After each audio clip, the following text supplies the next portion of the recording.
अजीज दोस्तों, अस्सलाम वालेकुम, नमस्ते, सत श्री अकाल, जय जिनेंद्र, गुड आफ्टरनून। अजीज दोस्तों, आज भगवान महावीर जयंती थी कल। और मेरी तरफ से सब जैन भाइयों को, बहनों को भगवान महावीर जयंती की शुभकामनाएं। और मेरे दिल के बहुत करीब है जैन कम्युनिटी।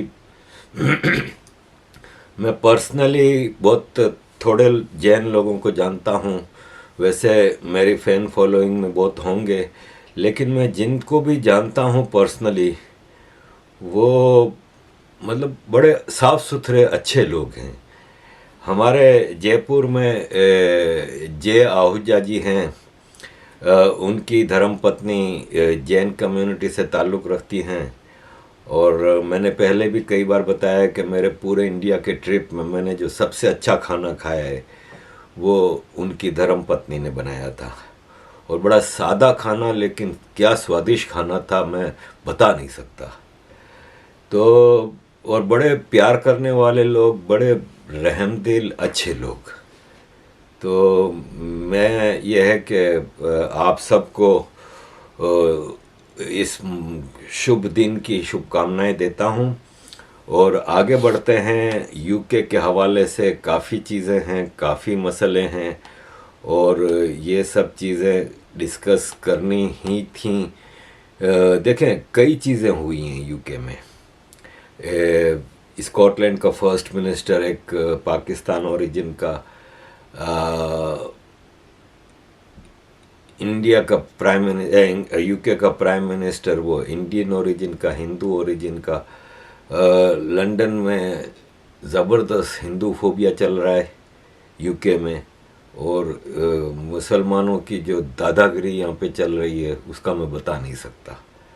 और उसके पीछे पॉलिटिकल फोर्स, लेबर की, जॉर्ज सोरोस का पैसा, और एक ऐसी कैंपेन चली हुई है ना कि आज से 3-4 साल पहले ये सब नहीं था।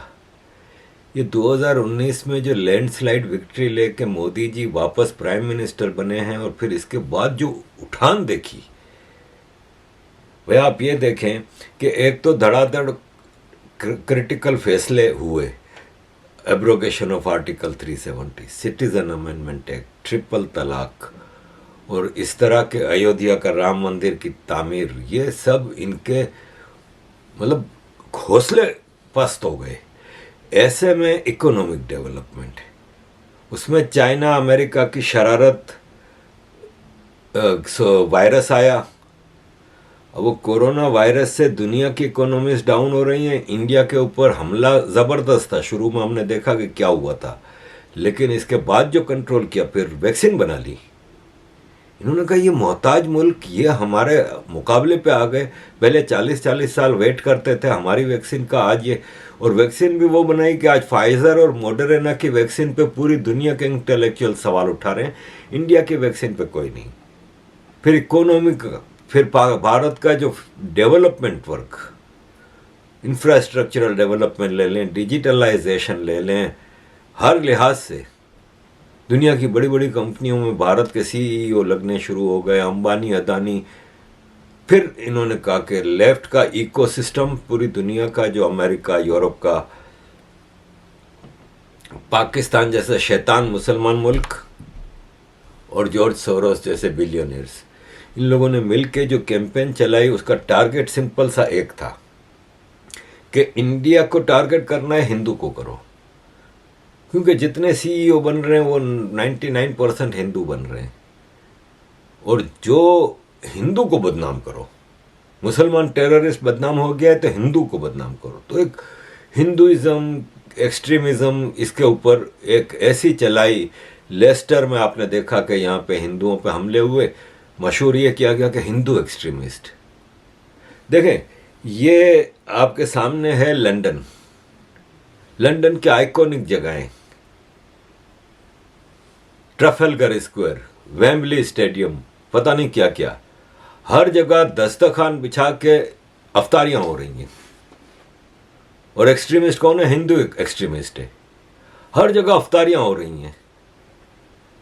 मतलब एक इंतहा नहीं हो गई है कि भाई या तो फिर आप Islamic Republic, Islamic kingdom of United kingdom of Islam नाम रख लें। आप इस हद तक अपीजमेंट कर रहे हो, रमज़ान की तैयारियों में आप लाइटें लगा रहे हो, आप मतलब मुस्लिम मेयर है तो ठीक है, बोरिस जॉनसन के ज़माने में ये सब क्यों नहीं होता था? आज मुस्लिम मेयर है तो लेबर पार्टी पूरा उसको जोर लगा के वो कर रही है।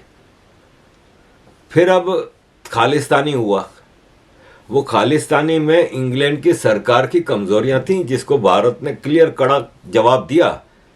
जयशंकर जी ने कहा कि हमारी एम्बेसी आपके पास जो है उसकी सिक्योरिटी आपकी रिस्पॉन्सिबिलिटी आपने नहीं पूरी की तो फिर हमें रिएक्शन देना पड़ेगा।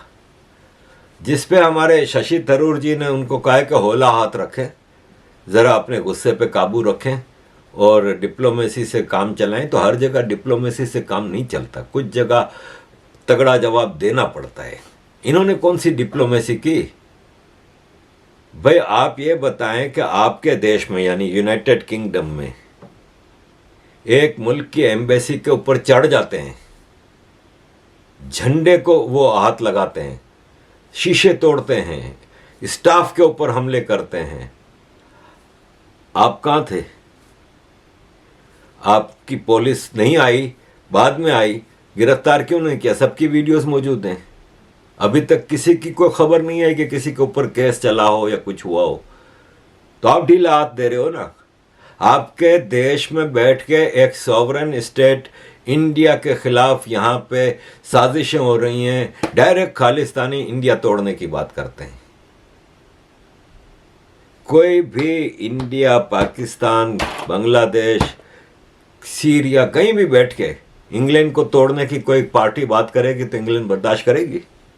इंग्लैंड, अमेरिका पूरा प्रेशर डालेंगे, नेटो लेके आ जाएंगे कि भाई साहब हमारे मुल्क के खिलाफ आपके मुल्क में साजिश हो रही है। यही साजिश की थी ना उसामा बिन लादेन ने अमेरिका को तोड़ने की। घुस के अंदर घुस के फौजें लेके मिलियंस ऑफ लोग मार दिए। आपके देश में बैठ के साजिशें हो रही हैं, आप कुछ कर नहीं रहे हो। तो अजीज दोस्तों, यह है कि आप देख रहे हैं कि लंदन में हर जगह अफ्तारियां हो रही हैं। रमज़ान ऐसा लग रहा है हम सऊदी अरब में बैठे हैं। इतना तो सऊदी अरब में रमज़ान को नहीं मनाया जा रहा जितना यहाँ पे यूके में मनाया जा रहा है। अब आप कहेंगे कि यार तुम मुसलमानों के इतने खिलाफ क्यों हो? तो मैं मुसलमानों के खिलाफ नहीं हूँ, मैं रवादारी की बात करता हूँ। हिंदुओं ने एक छोटा सा जुलूस निकाला लेस्टर में, तो उस पर पथराव करके, उस पर हंगामा करके आप उनको नहीं करने देते कुछ। भारत में अभी राम जन्मदिन मनाया गया जिसमें वो जुलूस निकले, उस पर पथराव हुए। क्यों भाई? और मुसलमानों की अफ्तारियां तो सुभान अल्लाह। तो ये सारी चीज़ें हैं। मैं आऊँगा जो लेटेस्ट वाक़या हुए हैं 2-3। एक तो ये कि हमारे ये भारत के एक स्टूडेंट हैं करण कतारिया, ये लंदन स्कूल ऑफ इकोनॉमी में इलेक्शन में खड़े हुए थे स्टूडेंट्स की। तो उसमें इनको आखिरी मौके पे इनको रिजेक्ट कर दिया गया और कहा कि आप खड़े नहीं हो सकते क्योंकि आप एक्सट्रीमिस्ट हिंदू व्यू रखते हैं। और हमारे ये एक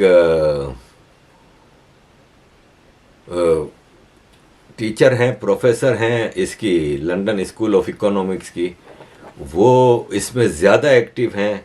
और ये राहुल गांधी की ख़ास चमची हैं और इन्होंने इसको सस्पेंड कराने में मेन किरदार अदा किया है।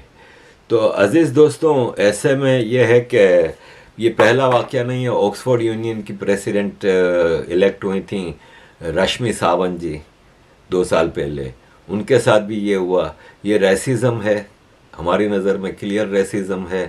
आपके ये है कि अफ्तारियाँ आप करवाओ, सब कुछ करो, इस्लामिक एक्सट्रीमिस्ट यहाँ पे खूब अपने तकरीरें करें, मस्जिदों में, मदरसों में बच्चों के साथ ज़्यादतियाँ करें, दुनिया के यहूदी, क्रिश्चियन, हिंदुओं के ख़िलाफ़ 5 वक्त नमाज में दुआएं मांगें, ये सब जायज़। लेकिन हिंदुओं के नाम पे इस वक्त एक ज़बरदस्त साजिश रची जा रही है। अजीज़ दोस्तों, इसी तरह भारत में ज़ुबैर वापस एक्टिव हुआ है। ज़ुबैर ने नुपुर शर्मा जी के ख़िलाफ़ एक कैंपेन चला के उनकी ज़िंदगी ख़तरे में डाली, वो हाइडिंग में रह रही हैं। अब काजल हिंदुस्तानी जो मेरी बहन है गुजरात से, वो लव जिहाद के ख़िलाफ़ एक एक्टिविटी कर रही हैं और हज़ारों सैकड़ों हज़ारों हिंदू लड़कियों को लव जिहाद का शिकार होने से बचाया है। अब ज़ुबैर ने इनके ख़िलाफ़ भी एक एक्टिविटी शुरू की है और इनकी जान भी ख़तरे में डाली है। तो हम भारत में गुजरात पुलिस से और भारत की सिक्योरिटी फोर्सेस से रिक्वेस्ट करते हैं कि काजल जी की फुल सिक्योरिटी की जाए और वी स्टैंड विद काजल, और हम काजल जी के साथ बिल्कुल खड़े हैं और जहां ज़रूरत पड़ी हम काजल जी के साथ खड़े हैं। अजीज़ दोस्तों, मुसलमान ये ताज़िए निकालते हैं, ये सब चीज़ें करते हैं, हर चीज़ इनको अलाउड होना चाहिए, इनके मामले में कोई ना रोक टोक करो भाई। आप ये चादर जो बिछाई है वो इंडियन रेलवेज़ की चादर है। अब रेलवेज़ की चादर मार्केट में कोई बेचता तो नहीं है ना रेलवेज़ वाले, ये चोरी की होती हैं। चोरी का सारा काम है इनका। मुसलमानों का इबादत भी चोरी के पैसे पे करते हैं, उम्रा हज करने भी हराम के पैसे पे जाते हैं, हलाल गोश्त खरीदने के लिए भी हराम का पैसा इस्तेमाल करते हैं, और दूसरों को पता नहीं भाषण देने की आदत है, खुद अपना कैरेक्टर नहीं देखते। तो अजीज़ दोस्तों, ये सूरत हाल है। बंगाल में जो हुआ हमने सब देखा। वेस्ट बंगाल में 27,000 किलोग्राम एमोनियम नाइट्रेट पकड़ा गया बंगाल में। 27,000 किलोग्राम एमोनियम नाइट्रेट। बेरूत में जो बॉम्बिंग हुई थी ना, उससे 10 गुना ज़्यादा उसकी पावर है। 2 मुसलमान पकड़े गए। आप मुझे ये बताएं कि इतना बारूद कहाँ से मिला इनको? कहाँ भारत में इस हद तक चीज़ें चल पड़ी हैं? ये क्या साजिशें हैं? ये पुलवामा से 10-12 गुना ज़्यादा धमाका कर सकता था, ये एक बहुत बड़ी तबाही मचा सकता था। भारत की सिक्योरिटी फोर्सेस को सलाम है कि उन्होंने इस तबाही से बचा लिया, लेकिन ये सब चीज़ें कहाँ से हो रही हैं? इतना मतलब आसान हो गया है चीज़ों को चलाना। वो और बात है कि हमारी सिक्योरिटी सर्विसेज बहुत ज़्यादा एक्टिव हैं और इन चीज़ों को रोक रही हैं। अजीज़ दोस्तों, मैं आपके सामने एक और चीज़ रखना चाहूँगा कि यहाँ पे यूके में एक NGO चल रही है, South Asian Human Rights Watch. अब South Asian Human Rights Watch में आप जाएंगे ना इनके ट्विटर अकाउंट पे, तो आपको सिर्फ और सिर्फ एंटी हिंदू पोस्टें मिलेंगी, सिर्फ और सिर्फ। साउथ एशिया बहुत बड़ा है, पाकिस्तान में कहीं ह्यूमन राइट्स वायोलेशन नहीं हो रही, इंडिया का मुसलमान कहीं ह्यूमन राइट्स वायोलेशन नहीं कर रहा, बांग्लादेश में कहीं ह्यूमन राइट्स वायोलेशन नहीं हो रही, अफगानिस्तान, श्रीलंका, पूरे साउथ एशिया में कहीं नहीं हो रही। कहाँ हो रही है? इंडिया में भी सिर्फ हिंदू कर रहे हैं। ये पाकिस्तान की ISI की ऑर्गेनाइजेशन है, ISI बैक्ड है, क्योंकि इनका एजेंडा 1 पॉइंट है, एंटी हिंदू। नाम रखा है साउथ एशियन ह्यूमन राइट्स। हमारा फोरम है एशियन ह्यूमन राइट्स फोरम। उसका पहला इशू आपने न्यूज़लेटर का देखा होगा, उसमें आपको पाकिस्तान, इंडिया, बांग्लादेश, अफगानिस्तान, बर्मा, सबके इश्यूज मिले, इराक, सीरिया, पूरे एशिया का। और अब अप्रैल का जो न्यूज़लेटर आ रहा है, इसमें भी बहुत सारे पूरे अलग अलग मुल्कों की, पूरे एशिया को हम कवर कर रहे हैं। हमारी वेबसाइट पे जाके देख लें, आपको सबकी रिपोर्ट्स मिलेंगी। ये सिर्फ इंडिया, वो भी हिंदू के खिलाफ। कहीं कन्हैया लाल के कत्ल के ऊपर इन्होंने नहीं लिखा कुछ, कहीं हिंदुओं की जो ऊपर अत्याचार होता है उसके बारे में नहीं लिख रहे।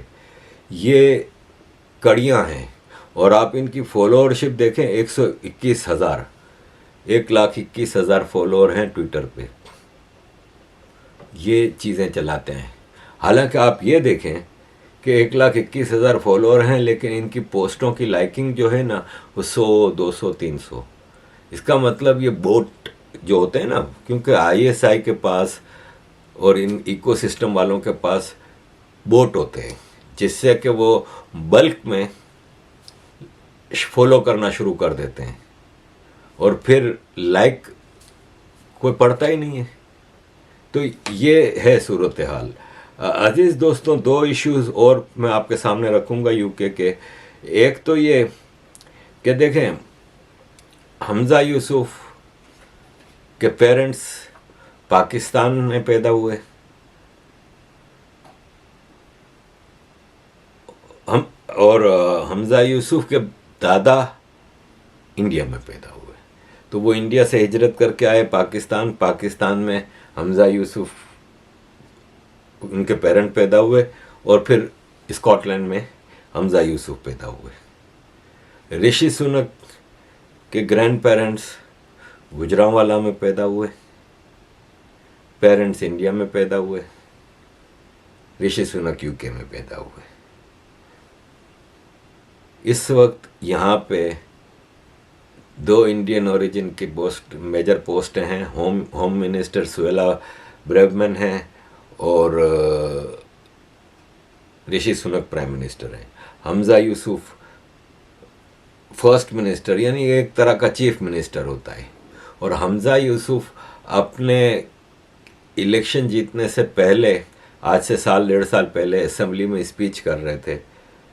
तो वो एंटी वाइट सुपरमेसी के खिलाफ कर रहे थे कि यहाँ पे हर चीज़ वाइट है, जो चेयरमैन है वो वाइट है, फला वाइट है, गवर्नर वाइट हैं, फला हर चीज। Positions in Scotland are filled almost exclusively by those who are white. Take my portfolio alone. The Lord President, white. The Lord Justice Clerk, white. Every High Court judge, white. The Lord Advocate, white. The Solicitor General, white. The Chief Constable, white. Every Deputy Chief Constable, white. Every Assistant Chief Constable, white.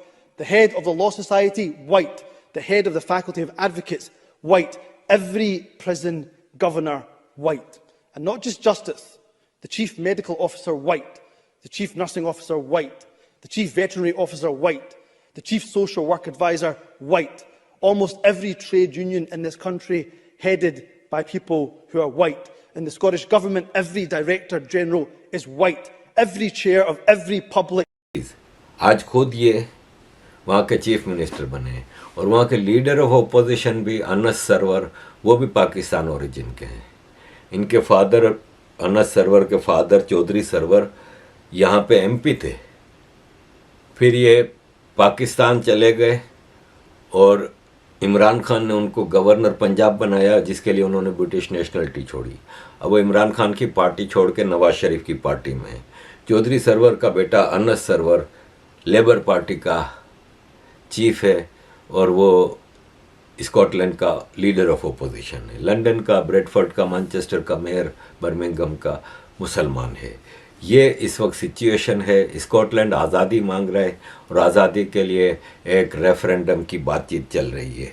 अगर referendum होता है तो Scotland majority England से, UK से आज़ादी हासिल कर लेगा। तो बंटवारा हिंदुस्तान का ब्रिटिश ने किया था, आज ब्रिटेन का बंटवारा इंडियन पाकिस्तान ओरिजिन के लोग करेंगे। एक प्रैक्टिसिंग मुसलमान हैं, लेकिन बहरहाल वो एक्सट्रीमिज़म के उनके कोई वो नहीं नज़र आए। आई होप कि वो टॉलरेंस से चलेंगे। ये और बात है कि वो जब अपना हलफ उठाने गए तो उर्दू में उठाया, और हालांकि स्कॉटलैंड में उठा रहे हो आप, स्कॉटलैंड की पार्लियामेंट है, स्कॉटलैंड के फर्स्ट मिनिस्टर हैं, आपको कम से कम उधर की ज़बान में उठाना चाहिए था। आप कुरान पे ले सकते हैं, ठीक है, लेकिन कम से कम ज़बान, फिर आप शेरवानियाँ पहन के वहाँ पे घूम रहे हैं, तो ये चीज़ें आप कम से कम पाकिस्तान में नहीं हैं। और यहाँ पे सबक हमें ये मिलता है कि भारत में तो एक मुहाजिर इंदर कुमार गुजराल प्राइम मिनिस्टर बनता है, जो हिजरत करके पाकिस्तान से इंडिया आए थे। भारत में मुसलमान प्रेसिडेंट कई बने, मुसलमान चीफ जस्टिस बने। भारत में एक सिख प्राइम मिनिस्टर 10 साल तक चलता है। पाकिस्तान में आज तक कोई prime minister president non Muslim नहीं बना। नॉन मुस्लिम तो एक तरफ, जिन्ना के बाद कोई शिया मुसलमान भी ना आर्मी चीफ बना, ना प्रेसिडेंट बना, ना प्राइम मिनिस्टर बना। तो ये लोग जो पाकिस्तानी हमजा यूसुफ की कामयाबी पे खुश हो रहे हैं, कम से कम उनको थोड़ी शर्म आनी चाहिए। अजीज दोस्तों, आखिरी मुद्दा जिस पे इस वक्त हमारी होम मिनिस्टर, हमारी बहादुर होम मिनिस्टर सुएला ब्रेवरमैन को बहुत ज़्यादा लताड़ा जा रहा है, क्यों कि यहाँ पे एक बहुत बड़ा मसला है, वो है ग्रूमिंग गैंग का। ये जो ग्रूमिंग गैंग हैं, ये पाकिस्तान का पंजाबी चलाता है। इसमें आपको कोई सिंधी बलोच नहीं मिलेंगे, आपको इसमें सारे पाकिस्तानी पंजाबी मिलते हैं। ये यंग लड़कियों को, स्कूल की लड़कियों को टारगेट करते हैं, इनको ड्रग्स की लत लगाते हैं, फिर इनको ड्रग्स पेडलिंग, सेक्स ट्रैफिकिंग के लिए यूज़ करते हैं। ज़्यादातर को पहले ड्रग्स पे लगा के पहले तो उनको फंसाया जाता है, लालचें दे के, छोटे मोटे तोहफे दे के। और आजकल आपको पता है मोबाइल और ये और वो और इस टाइप की चीज़ें, गैजेट्स, लड़कियां लड़के, यंग लड़कों को जो घर से नहीं मिलता, तो फिर वो इस तरह तो फंस जाती हैं। वो फिर फंस जाती हैं तो उनको ड्रग्स पे लगा के उनके साथ सेक्स करते हैं, उसकी वीडियोस बनाते हैं, फिर इनको ब्लैकमेल किया जाता है, फिर इनको सेक्स ट्रैफिकिंग और ड्रग्स पेडलिंग में यूज़ किया जाता है। ये एक दो नहीं, दर्जनों ग्रूमिंग गैंग अब तक पकड़े जा चुके हैं। पिछले 15-20 साल से ये गैंग पकड़े जाते हैं और इसमें सारे के सारे पाकिस्तानी पंजाबी होते हैं। अब अगर आप नाम लेके नहीं पुकारोगे तो क्या करोगे? तो बार बार होम मिनिस्टर से जब ये सवाल होने लगा कि भाई ये सेक्स ग्रूमिंग के गैंग के बारे में आप बताएं, तो उन्होंने कहा कि हाँ, ये पाकिस्तान ओरिजिन के लोग हैं जो सेक्स ग्रूमिंग गैंग चलाते हैं और जो यहाँ की लड़कियों को टारगेट करते हैं, ख़ास तौर पे वाइट लड़कियों को। इवन के ऐसा हुआ है कि इन लड़कियों को आउट ऑफ यूके एक्सपोर्ट भी किया गया है, बाकायदा सेक्स ट्रेडिंग भी होती है और बहुत ही घिनौना जुर्म है। अगर आप मुजरिम को मुजरिम, मतलब आप ये देखें कि अमेरिका ने जब कहा कि इस्लामिक टेररिस्ट तालिबान हैं, अल कायदा हैं, उसमें किसी क्रिश्चियन या वो नहीं नाम लेके कहा था ना। तो आज सुएला ब्रेवरमैन ने ये चीज़ कह दी है, तो इसमें क्या गलत किया है? इस पे उठ के लोग, ख़ास तौर पे लेबर पार्टी, रेसिज्म है, फैशिज्म है, ये हो गया है, वो हो गया है। ऐसे में मैं आपको ये डायना और एबर्ट की मैं ट्वीट ढूंढ रहा हूँ। उसकी ट्वीट आई वॉज एक्सपेक्टिंग, इसलिए कि ये जो है ना डायना, ये मैं रोमफोर्ड में रहता था, 8 साल में रोमफोर्ड में रहा हूँ, लंदन के इलाके रोमफोर्ड में। वहाँ पे ये मेरी एमपी थी। अब एक्चुअली कहानी ये है कि मैं एक बार गया, हमारे इंटरनेट पे ढूंढा मैंने कि हमारा एमपी कौन है, तो पता चला कि एक कंजर्वेटिव एमपी है। तो मैं उसके जो वीकली इसकी सिटिंग होती है उसमें से मिलने गया और मैंने इसको कहा कि भाई आप ये मसला ब्रिटिश पार्लियामेंट में उठाएं कि इस्लामिक एक्सट्रीमिस्ट और तालिबान जो हैं वो टेररिज्म की तरफ वो है, इन्वॉल्व हैं। तो वो मुझे कहता है, पहला तो इसने मुझे ये कहा कि आपको पता है मेरे वोटर्स कितने मुसलमान हैं, और मैं ये चीज़ नहीं कर सकता, मैं अपने वोटर्स को नाराज़ नहीं कर सकता। मैंने कहा भाई सच तो सच है ना भाई, आपको मैं सच बोलने के लिए कह रहा हूँ और मैं आपके कंस्टिट्यूंसी का बंदा हूँ। तो उसने कहा आपका एड्रेस, मैंने एड्रेस बताया तो कहता ओह सॉरी, आपके रोड से 2 रोड पहले मेरी कंस्टिट्यूंसी ख़त्म होती है, आप तो डायन एबर्ट के कंस्टिट्यूंट हैं, आप उधर जाएं। अब मैंने डायन एबेट का, ज़ाहिर है आप किसी से मिलने जाते हैं एमपी वगैरह से तो आप उसका पूरा चिट्ठा देखते हैं, तो मैंने उसका पूरा चिट्ठा देखा तो लेबर की, और उस वक्त लेबर का जो जेमी कॉर्बिन था लेबर चीफ, उसकी सेकंड थी, वो शेडो मिनिस्टर थी। और मैंने देखा कि ये तो टोटल रेसिज्म और ये और वो और इस्लामिक अपीजमेंट पे ही चल रही है। तो मैंने कहा इसको तो जाने का ही कोई फ़ायदा नहीं है, तो मैं नहीं किया था। तो लेबर इस वक्त सुहेला को, अब ऋषि सुनक को पूछा गया आप ये सेक्स ग्रूमिंग गैंग के बारे में क्या कहते हैं। सुहेला ने कहा है कि ये पाकिस्तान ओरिजिन के हैं। तो कहता है जो पाकिस्तान ओरिजिन के हैं तो ओरिजिन का एक पाकिस्तान ओरिजिन का ही कहेंगे ना भाई आप। उसने कहा कि एक ज़माने तक इस इश्यू को पॉलिटिकल करेक्टनेस की वजह से सॉल्व नहीं किया गया, वही डर के कि मुसलमानों के खिलाफ हम कहाँ से उठाएंगे, जिसका यह नतीजा ये निकला कि यंग ब्रिटिश जनरेशन इसका शिकार हुई। आज एक बहादुर लीडरशिप है यूके में जिसने प्रॉब्लम को डायरेक्ट टारगेट किया है। ये मुसलमानों के बारे में आप बात भी नहीं कर सकते। मुसलमान जिसकी देखो जो माँ बहन करना चाहे करे, पत्थर मारे, कत्ल कर दे, सरतन से जुदा कर दे, वो अलाउड है। आप मुसलमानों के जुर्म को भी जुर्म नहीं कह सकते। तो इंग्लैंड में, यूके में मामला करेक्ट नहीं है। लेट्स सी अजीज़ दोस्तों आगे क्या होता है। थैंक यू वेरी मच अजीज़ दोस्तों for all your support. Keep supporting.